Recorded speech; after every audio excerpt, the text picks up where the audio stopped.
Imagine a 26-year-old coding a billion-dollar drug empire from his laptop, untouchable by law, until one question unraveled it all.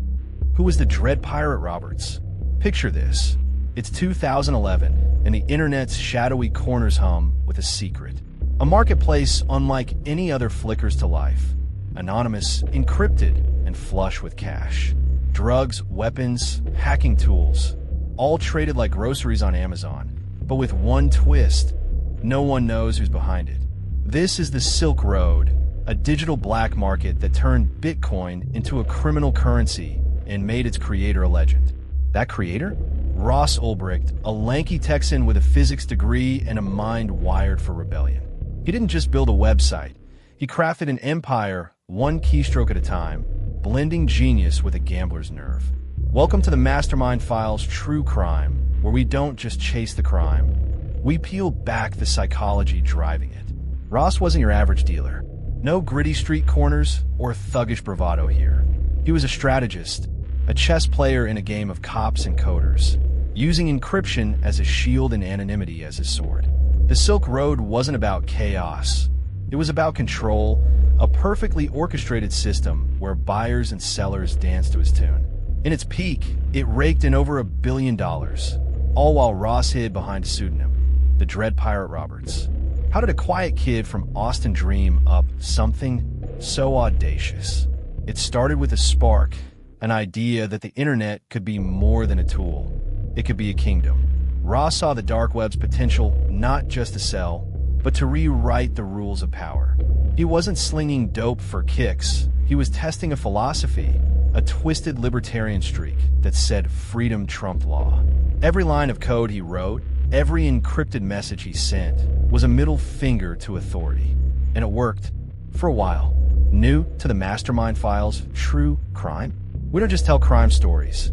We decode the psychology behind them. Hit subscribe, turn on notifications, and join us as we unravel the minds of masterminds.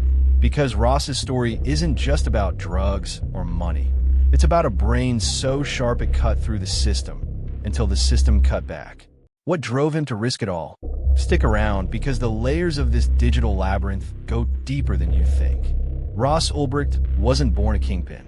Growing up in Austin, Texas, he was the kind of kid you'd peg for a quiet life. Eagle Scout, good grades, and knack for science. But beneath that all-American sheen, something simmered.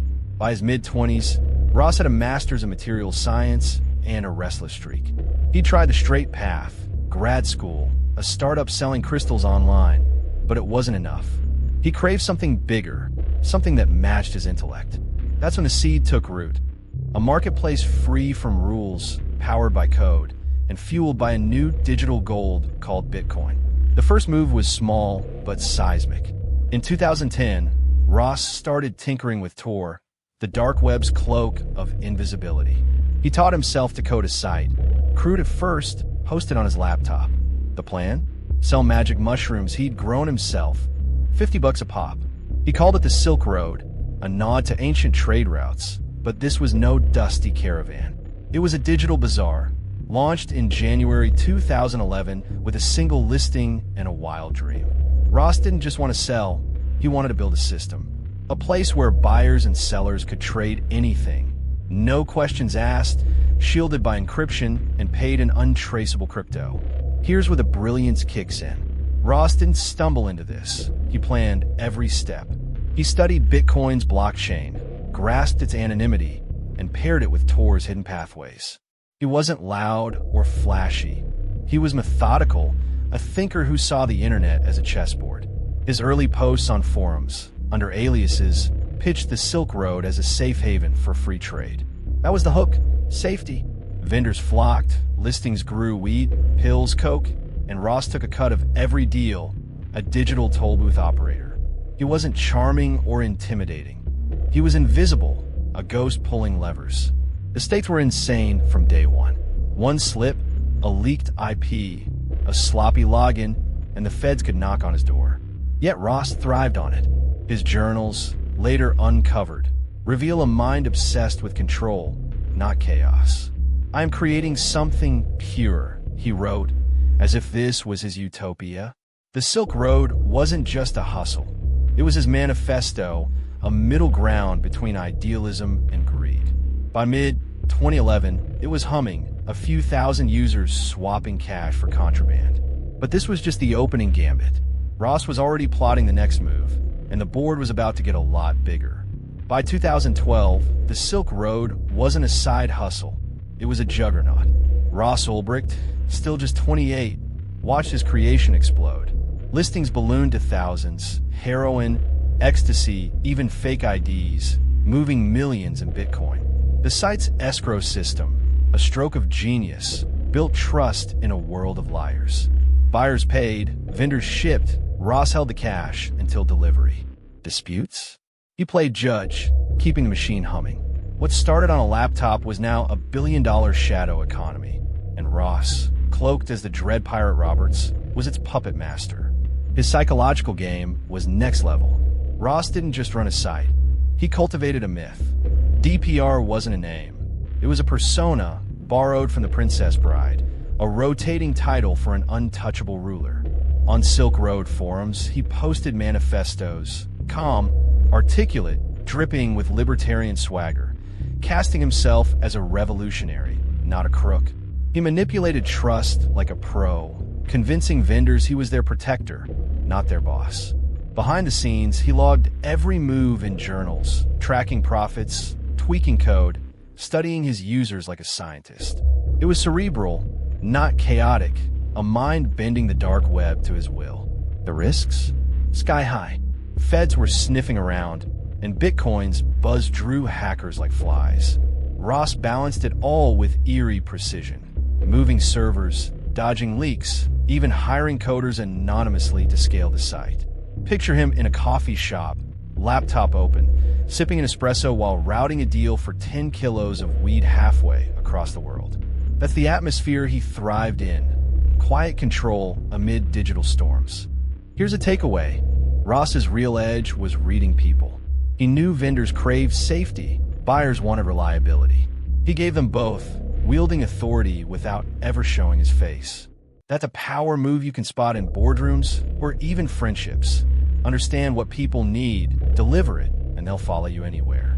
But the bigger Silk Road grew, the louder it got. Whispers of a dark web kingpin reached the DEA. Ross didn't flinch, he doubled down, dreaming of a legacy. Trouble was, every empire has a crack, and this was about to show. The Silk Road was flying high in 2013, $1.2 billion in sales for 1,000 vendors, a million users. Ross Ulbricht, still the Dread Pirate Roberts, was untouchable. Or so he thought. Then came a twist. Someone on the inside flipped. A moderator, codenamed Chronic Pain, turned informant after the feds nabbed him. He'd been Ross's digital right hand, privy to server secrets and cash flows. Now, he was singing, feeding the DEA crumbs of the Silk Road's backbone. The betrayal hit like a gut punch. Ross didn't panic. He recalibrated. Journals later showed his mind racing. Hire a hitman. Silence the leak. Protect the empire. He allegedly paid $80,000 in Bitcoin to take Chronic Pain out, a cold pivot from idealist to enforcer. No body ever turned up. The hit was a sting, a Fed trap, but the move cracked Ross's facade. The libertarian dreamer was gone. A cornered strategist took his place. Picture the scene.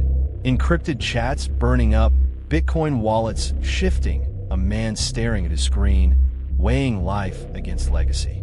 The pressure was suffocating.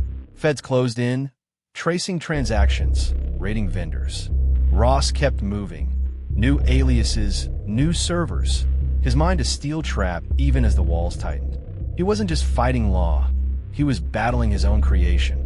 The Silk Road had grown too big, too loud, a beast he could barely steer. Every coded message, every late-night fix, screamed the same truth. Control was slipping. To our loyal subscribers, thanks for decoding these masterminds with us on the Mastermind Files True Crime. Keep those comments coming. We love hearing your theories. And if you're new here, hit that like button and subscribe for more. Because Ross's next play, it's darker than you'd guess. The informant's betrayal lit a fuse, and Ross Ulbricht was running out of moves. By mid-2013, the Silk Road was a hunted beast. Feds dissecting Bitcoin trails, vendors vanishing, users spooked. Ross doubled down, a desperate escalation. He allegedly greenlit more hits. 5 targets, $500,000 in Bitcoin, aiming to plug leaks and scare off threats. No blood spilled. The deals were scams or stings, but the intent was real. The Dread Pirate Roberts wasn't just a ruler now. He was a ghost clutching a crumbling crown. The mental strain was brutal. Ross bounced between apartments, a nomad with a laptop, coding fixes by day, plotting survival by night. His journals turned raw. "I'm so stressed, this is bigger than me." Yet his mind stayed sharp.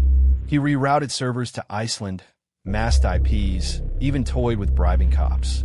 It was a high-wire act, outsmarting a dragnet with tech and nerve. Picture him hunched over a keyboard, eyes bloodshot, chasing control as the feds circled closer. Here's the lesson. Ross's gambles scream risk assessment. He weighed every move. Kill or flee. Fight or fold. Calculating odds like a pro. That's a skill you can steal. In negotiations or life, know your stakes, read the room, and act before you're forced to. He miscalculated, sure, but the method was gold. The news tightened. A fake ID shipment got intercepted, linked to Ross's real name. It was a rookie slip, a crack in the armor.